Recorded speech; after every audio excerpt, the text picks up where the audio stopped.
আইয়ুব বাচ্চু চলে গেছে এই কথাটাই মানতে রাজি না। বাচ্চু যে প্রথম গানটা সুর করেছিল সেটা আমার লেখা। আমার যেটা মনে হয় যে মিউজিকগুলোকে প্রিজার্ভ করাটা খুব জরুরি। আমার জীবনের একটা বড় পার্ট জুড়ে বাচ্চু হয়ে আছে। যাওয়ার আগে মানে বেশ কিছুদিন আগে আমাকে একটা টাইটেলও দিয়ে গেছেন, যে টাইটেল আমাকে এখন মিডিয়াতে অনেকেই ডাকে, সেটা হলো সেলফি টাওয়ার। 2018 সালের 18 অক্টোবর আমরা তখন তপন চৌধুরী আমরা একটা লাইভ টক শো করছিলাম চ্যানেলে। তখন হঠাৎ করে টিভি স্টলে আমরা দেখলাম যে বাচ্চু ভাই নাই, এবং প্রোগ্রাম শেষ করি তপন চৌধুরী ভাই সহ আমরা সবাই চলে গেলাম হাসপাতালে। ভাবতে অবাক লাগে যে এর মধ্যে 7টা বছর পেরিয়ে গেছে, কিন্তু এখনো প্রতিদিন মনে হয় বাচ্চু ভাই আমাদের সাথে আছেন, আমাদের অন্তরে আছেন। তার যে গান, তার যে বাজানো, এবং তার সাথে আমাদের প্রত্যেকের যে সম্পর্ক, যারা আমরা টেলিভিশন মিডিয়ায় কাজ করেছি, যারা তার সাথে মিউজিক ভিডিও নিয়ে কাজ করেছি, বিভিন্ন অঙ্গনে কাজ করেছি, তাদের সাথে পারিবারিকভাবে যে সম্পর্ক বাচ্চু ভাইয়ের, সে সম্পর্ক কখনো ভোলার না। যে অবদান বাচ্চু ভাই রেখে গেছেন আমাদের বাংলাদেশের ব্যান্ড মিউজিকের ইতিহাসে, আমাদের সঙ্গীত অঙ্গনে, আমাদের যতদিন বাংলাদেশ থাকবে, যতদিন বাংলা ভাষাভাষী মানুষ থাকবে, সেটা সবসময় চিরজীবন আমাদের মধ্যে থাকবে। বাচ্চু ভাই, আপনি যেখানেই থাকেন না কেন, এটা জেনে রাখেন, আমরা সবাই আপনাকে অনেক অনেক ভালোবাসি, আমরা সবাই আপনাকে অনেক মিস করি। বাংলাদেশের মানুষ আপনাকে ভালোবাসে, আজীবন ভালোবাসে। আপনি ভালো থাকবেন। বাচ্চু যে প্রথম গানটা সুর করেছিল সেটা আমার লেখা, হারানো বিকেলের গল্পগুলি। হ্যাঁ, এবং তখন তার বয়স কত, হয়তো স্কুল পাস করেছে মাত্র। একদিন সে এসে আমাকে বললো যে সে সুর করবে, তার নাম বলেছে এভাবে, আমি আইয়ুব বাচ্চু। তখন স্মার্ট ছিল, ঝাঁকড়া চুল, নাদুস নুদুস চেহারা। তো এসে বলে যে আমি গান করি। তো আমি বললাম আমি কি করতে পারি, বলে যে আমি একটা সুর করবো, আপনি যদি আমাকে একটা গান লিখে দেন। এর মধ্যে অনেক কথাবার্তা আছে, এগুলো নাইবা বললাম। তো আমি বললাম যে আমার কাছে তো এখন কাগজ কলম নাই। তো সে কোথা থেকে কাগজ কলম নিয়ে আসতো, আমি 4 লাইন লিখে দিয়েছিলাম যে এই 4 লাইনে সুর করো, এটার পর 1 সপ্তাহ পর আসবে, যদি ঠিকঠাক সুর হয় তখন আমি বাকিটা লিখে দিব। গানের 4টা লাইন ছিল এরকম: হারানো বিকেলের গল্প বলি, সাগর তীর ধরে এগিয়ে চলি, কাশবন পিছনে ফেলে রিমঝিম শব্দ তুলে। 1 সপ্তাহ পর সে সুর করে নিয়ে আসে এবং আমি বাকিটা লিখে দিই। সেটা ছিল তার জীবনের প্রথম সুর করা গান। আবার যখন সে এলআরবি করে, তখনও সে আমার গানটা দিয়েই শুরু করে। সেই গানটা ছিল একদিন ঘুমভাঙা শহরে।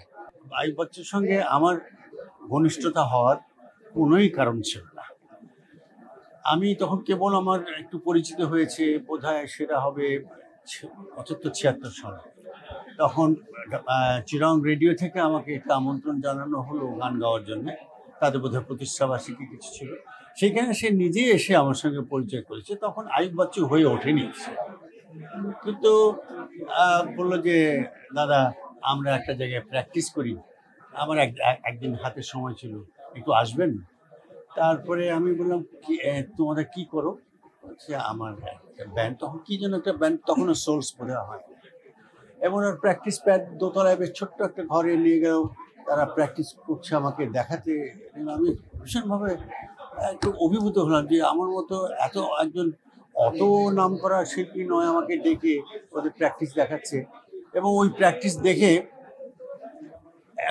প্র্যাকটিস আর কি দেখবো, দেখলাম আইয়ুব বাচ্চুর যা কিছু, তখনকার দিনে সে গিটারিস্ট হিসাবেই জনপ্রিয়, তার বাদন প্রক্রিয়া, তার ট্যালেন্ট, ওই দিনে দেখে আমি শুধু অভিভূত হইনি, তারপর থেকে আমার সঙ্গে একটা বন্ধুত্বের সম্পর্ক হয়ে যায়। আমাকে ও চিটাগাং ভাষায় বদ্দা বলে ডাকতো। আমার যেটা মনে হয় যে মিউজিকগুলোকে প্রিজার্ভ করাটা খুব জরুরি, এবং পরের জেনারেশনের কাছে এই যত সুন্দর সুন্দর গান আছে, এবং অনেক গান, অনেক অনেক গান, আমরা হয়তো বা হাতে গোনা অল্প কিছু গান বারবার চলে আসে সামনে। তো আমার খুব ইচ্ছা যেন সবগুলো গান আমরা নতুন প্রজন্মের, এত সুন্দর সুন্দর গান আছে, সবগুলো যেন নতুন প্রজন্মের কাছে পৌঁছানো যায়। আইয়ুব বাচ্চু চলে গেছে এই কথাটাই মানতে রাজি না, কারণ এত অল্প বয়সে চলে গেল হঠাৎ করে। এটা আসলে এখন আমি বিশ্বাস করতে পারছি না। দেখতে দেখতে 60 বছর প্রায় শেষ চলে গেল, যে এইভাবে সময়গুলো চলে যায়। বাচ্চুকে তো আমরা একেবারে ছোটবেলা থেকেই চিনি, ছোটবেলা থেকেই আমরা একসাথে মিউজিক করেছি সোলসে। আমার হাত ধরেই বাচ্চা সোলসে জয়েন করে, এবং সেজন্য ওকে খুবই মিস করি, প্রতিটা মুহূর্তে মিস করি। এবং আমি এই কথাই বারবার বলতে চাই যে শুধু একদিন নয়, প্রতিটা মুহূর্তে প্রতিটা দিন বাচ্চুকে আমরা স্মরণ করবো, যেন দোয়া করবো, সেটাই আমরা যেন চাই। আমার জীবনের একটা বড় পার্ট জুড়ে বাচ্চু হয়ে আছে।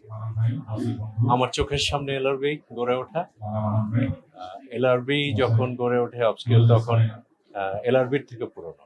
বাচ্চু ভাই সোল ছেড়ে যখন এলআরবিতে শুরু করলেন, বাচ্চু ভাইয়ের প্র্যাকটিস প্যাড ছিল আমাদের প্যাড, অবস্কিউরের প্যাড।